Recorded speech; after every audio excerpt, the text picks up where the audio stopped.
قهرمان صاحب که چېرته په دې باندې بحث شوی وي چې طالبان د دې لپاره چې د سولې خبرو لپاره حاضر شي یا دا خبرې مخته ولاړ شي نو دوه ولایتونه په دې شکل باندې وي چې طالبان هلته آزادانه توګه باندې تګ راتګ وکړي حملې ورباندې ونیسي. لومړی شافر جانه تاسو ته د میز ګرانو محترمو مېلمنو ته لیدونکو ټولو ته خپل نیکې هیلې او سلامونه وړاندې کړو. دا د خبرو اوله ورځ ده. طالب اصلا څوک دی؟ چا منځته راوړی؟ څوک ډوډۍ ورکوي؟ ما ورته پر دې لس ځلې بحث کړی. اوس خو دلته ډېرو خلکو ته ګوتې نیول کېږي چې څوک دی یا څوک ډوډۍ ورکوي. یا بابا داسې دی. بله ورځ موږ بحث درلودی د ذبیح الله مجاهد په ټلیفون کې، زه په شمشاد تلویزیون کې وم. وایي موږ د امریکایانو سره مستقیمې خبرې کوو. نو خو کوایه دې ورسره ناست یې، نو ته په لو پي ار ټي کې ناست یې. قطر لو پي ار ټي د هغه سیمه رهبري کوي. زه په 2 نمبر پي ار ټي کې ناست یم، باګرام چې هغه د منطقه رهبري کوي. نو خو دې خپلې خبرې کوه ورسره. نو تا ته چې دی ویزه درکوي، مسکو ته دې لیږي، چین ته دې لیږي، د قطر سره دا ویزه درته چا ورکول؟ قطر د کم باغ مولوی ده چې خپل پر سر خلکو ته ویزې ورکړي. هلته دې زما لښکري قطر څه شي دی؟ دا معنا نه لري. انډیواله عسکري وه، عسکري دي. ما او تا بارها د پې پر دې بحث کړی. موږ ور مه کوه ملا جان، ته به زموږ درېیم ورور یې. ادرس دې ورکړی سوربرېتی دی او په سور په ما کې چاړه دې په ما کې یې ښه کړې ده. موږ مجاهدین هم دا ډرامه سره په مخ کې اچولې. نه کښېنم، اخري بقایاوې ختمې نه شي، نه کښېنم. اخر چې د بابا وظیفه ختمه سوه، سویچ ګل سو، زه مجاهدین څنګه آرام سره ناست یو؟ نه دی بحث کوي نه زه بحث کوم. دغسې به مې نارې کوم املا جان ته به زموږ درېیم ورور یې، په قرآن راسې مه کوه قرباني صاحب چې زموږ لاس دې مات کړی، خپل دې مات کړی، سرې وخت دی. مه کوه، خلک مه غولوئ. خلک په دې پوهېږي چې ته څوک، زه څوک، بل څوک. قهرمان صاحب تاسو فکر کوئ چې دغه خبرې یو غولونکې دا ټول غولوي، دا ټول فقط خلک غولوي. هر څه در مخه ډیزاین دی، پروګرام دی. پروګرام به څه وي دا ډول؟ راځه زه به دې اوس پروګرام درته تشریح کړم. خلکو تاسې ډېرې خرابې خواته روان یې. زه خپل مسؤلیت دې ملت ته برابر رفع کوم. موږ هره ورځ بدترې خواته روان یو، نه بهترې خواته. زه د یو افغان یو مسلمان په صفت باندې زما سره دلایل هم شته او زه ډېر قوي دلایل دا دي چې موږ بدترې خواته روان یو. بدتره چې شته هغه څنګه؟ زه درته وایم بدتره چې شته وایي. د افریقایي ملکونه خورا ډېر ثروتمند ملکونه دي. د دنیا قوي ترین ذخایر د الماس په افریقا کې دي. طلا، نفت، ولې ولاړ څه غریب ترین انسانان دي. څنګه یې کړي دي؟ حکومت یې په منامه ورته جوړ کړی دی په مرکز کې د مملکت. سیمې زما او ستا او د ده او د ده په لاس کې دي. هر کمپنۍ، هر داړهمار، هر څوک چار چا راوستی دي په یو سیمه کې هلته یې د هغوی سره په کنټرکټ کې کړی دی. ابله دا دې سیمې کې چې څه دي هغه یې دورې چلوي، بل یې دورې وړي، بل یې دورې وړي، بل یې دورې وړي. دغه خلکو چې په تې دا 40 کاله سرمایه‌ګذاري وکړه، دا مفتي بې مندوقه خورماوي چې په تې ووهلې هلته په پاکستان کې، دلته دا مفتي وي. ته مفته ډوډۍ ورور ته ورور ته نور کې پر بل دې دونه د مهربانه شک راغلی دی چې بې مندوقه خورماوي به تا ته راوړي، تا ته به یې درکوي او بیا به ستاسو پوښتنه نه کوي. قربان مو ځم. تاسې به په یو کور کې ما او تا پر دغه میزونو په بله تلویزیون کې ستا سره ما د کرزي صاحب اخري ورځې وې، ما ستا سره بارها دفعې پر دې بحث کړی و. ما ویل پروګرام روان دی چې په کابل کې یو ډېر ضعیف حکومت حاکم کړي. دا به قرار مسله مخالفین ډېرې سیمې ونیسي. حتی په اصطلاح باندې د یو حکومت پر ځای به څو حکومت ته ظهور وکړي. حتی د کابل حکومت به د کابل پر چاپېریال هم درست کنټرول نه لري. دلته و پردیو ته اسانه کېږي چې څنګه د دې خړو اوبو فعلا هماغه وضعیت دی. روان یاست، بلکل روان یاست، بلکل. ته به د مزدور په رول کې ځان چمتو کوې. په دا پاکستان کې نه دي. دا د پاکستان ملت یې دومره وټکاوی د انګریزانو چې وخت چې دوی ته ملک ور جوړ کړي، خلک دومره وږي او دربدره وه چې دا د ریل پر پټلۍ باندې تر اوسه پورې چې نوکري پیدا کړي، چوکیداري پیدا کړي، نو مور یې په کلي کې ډوډۍ کړې وای، زوی مې پر پخه نوکري ولګېدی. تاسې هم تر هغه ساعته مو وټکول، لاس وټکول، نور هم ټکوي. دا د طالبانو سره د خبرو سناریو به څه وي؟ دا ټولې خبرې دا ما فقط غولول کوي. دوی هغه هېڅ فرق نشته. طالبان راولي حکومت کې شاملوي؟ حکومت کې نه شاملوي. درته بل حکومت ناست یم، دا قرار ناست یم په خپله ساحه کې، خپلې ډبرې به هم خرڅوم. سنګ روخان به د هلمند رواني، کورمټ به د غزني رواني، طلا به دې دغه سره روان دي اباله خو نورمال دي روان دي پوه شوې زه بېدورې وړم بل بېدورې وړي د خاص سړی به نه د پوښتنې سړی به نه سرحد به نه کنټرول به نه ما او تا به په خپل مابین کې میده جنګ هم سره کوو ته به ما لالې زه به تا لالوم په اصطلاح باندې دا ټوله لوبه نو خو هغه طالبان جوړ چې امریکایان ونوځي که دوی دلته نو ورسره ناست د هغه سترګې کې دوی سره یو ځای نه وه ناست نو خو بیا رد واکې و دې ملت ته جواب شته څومره انسانان په دې نامه مړه کړل چې زه د سوربیتو سره جهاد کوم په دغه قطر کې دوی دا ډېر وخت لوی لوی غوریان د غوښو چا ورته ایښول ما ورته ایښول تاسو په فیسبوک کې لیدلي دي هغه ملایان چې په راګرځېدلي دغه پسونه یې ورته ایښي په دا قطر کې دا ما او تا ورکول دا پسونه که دغه هلته د قطر خاوند ورکول خو د قطر اصلي خاوند دغه غوښې په ویلې خو د هغو غوښې خو مفتې نه وې چې دوی ویلې غوښې وه ملا جانه خپلې غوښې وه د مور شیدې دي ما وژنه غوښې وه په قطر کې رښتیا دي د اسلام لپاره خدمت وکړي د افغانستان حکومت به د امریکا دغه غوښتنې چې دلته د حاکمیت په خلاف یا د دې اساسي قانون په خلاف واقعا مخ ته ودرېږي ویې نه مني توان پرې شته سخت ډېرې ډلې و ډېر خلک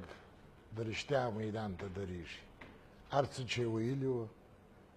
که حکومت لوړه کړې وه چې زه په دغه قرآن قسم کوم چې لویش به د وطنه دفاع کوم که دی یې نن پرېږدي او راځي د ده قسم دی د خپل قسم جواب دی ورکړي چې تا خو لوړه کړې وه چې زه لویش د وطنه دفاع کوم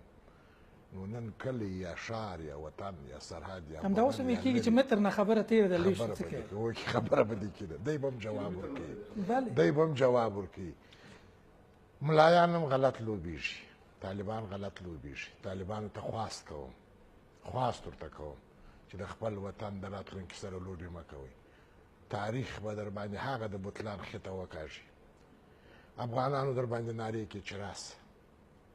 اسلامي مملکتو در باندې نارې کې چې راسه خپلو علماو در باندې نارې کې چې راسه لڅې پښې وو پټه خوله انسانان راووتل سرونه یې سرتور کړل چې مه کوه خدای ته وګوره ټولو ته دې وویل چې دا د امریکا پروژې دي او په خپله چې په قطر کې دا دومره غوري د غوښو ویې دا د چا پروژه ده دا ستا غوښې دي دا دې د لوګره وړي دي که د هلمنده وړي دي چې هلته یې ویې دا غوښې د چا دي قربان دي سم ولې د خدای د کاره نه بیریږې څو عمر به دې پاته او مسلمان یې عقیده لرې بل دا زما په کور کې دا سیاسیون چې هره ورځ پر چاکلیټو سره جنګ دلته راټول شورا ده دلته راټول اطلاف ده دې باندې ولې نه راټولېږې قربانو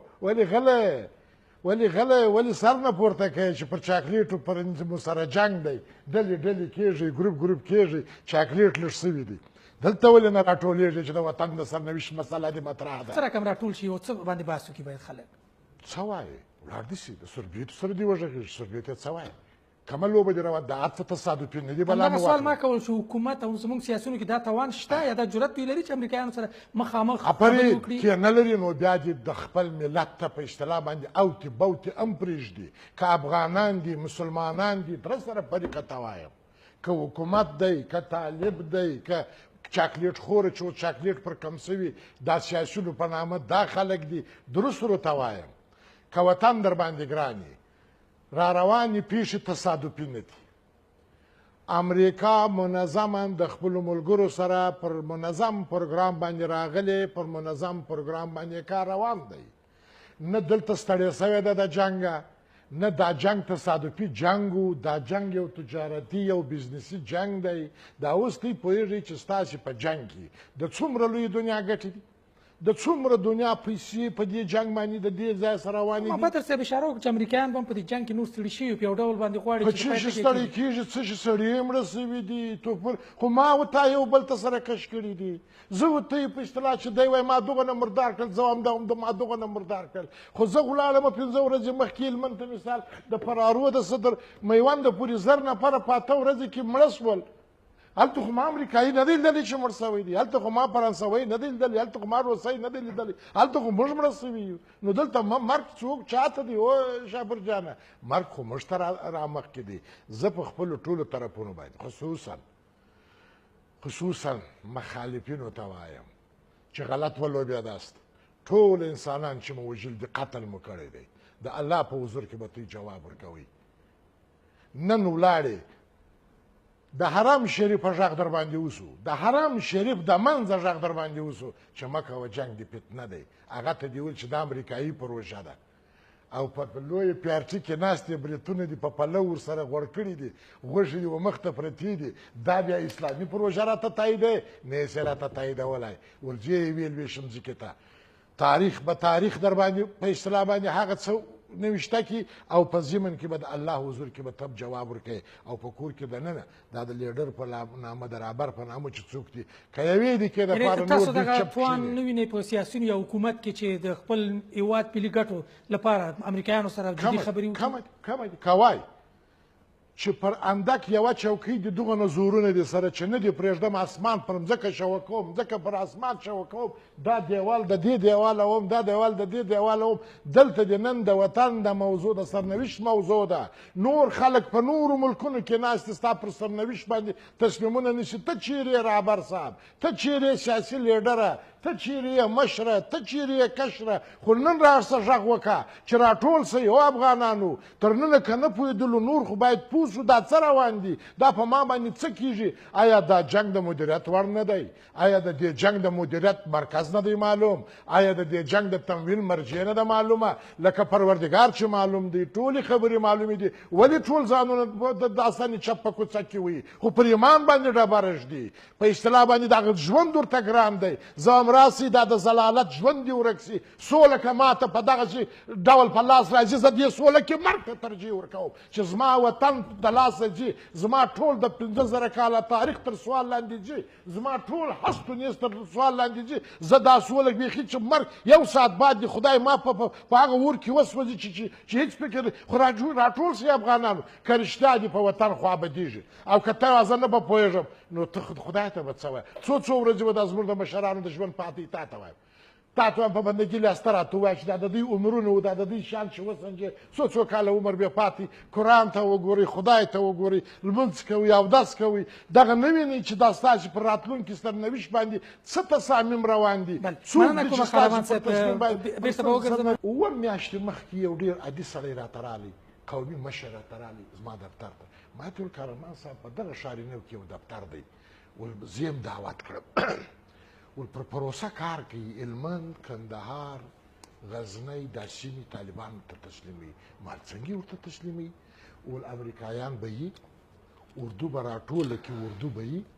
ولې نورې سیمې به د طالبانو سره په لاس کې ما ورته ویل ټوکې کوې دا د کلي په څه رقم دفتر و ښارنو کې معلومات وکړه ته په خدای باور وکړه اووه میاشتې کېږي اووه میاشتې کېږي دغه سړی خپله ورغوښتي او دا سړی ډېر یو بېسواده یو قومي مشر دی چې رالی ما ته دا کیسه وکړل ما ټکان وخوړی او زما زړه ته هم نه لوېدل دا چې مې نن دا خبرې د پرون د وړ ورځ څه واورېدل د هغه سپین ږیرې خبره مې یاد ته راله چې ووایي دا څومره اوږدې پروسې دي چې را روانې مننه کوم انډیواله دا وړمه ورځ یو چا د جلال آباد ته ټلیفون راته وکړي ولکارمان صاحب د کشمیري مجاهدینو په نامه باندې کونړ او جلال آباد لالپورې او ګوشتې ته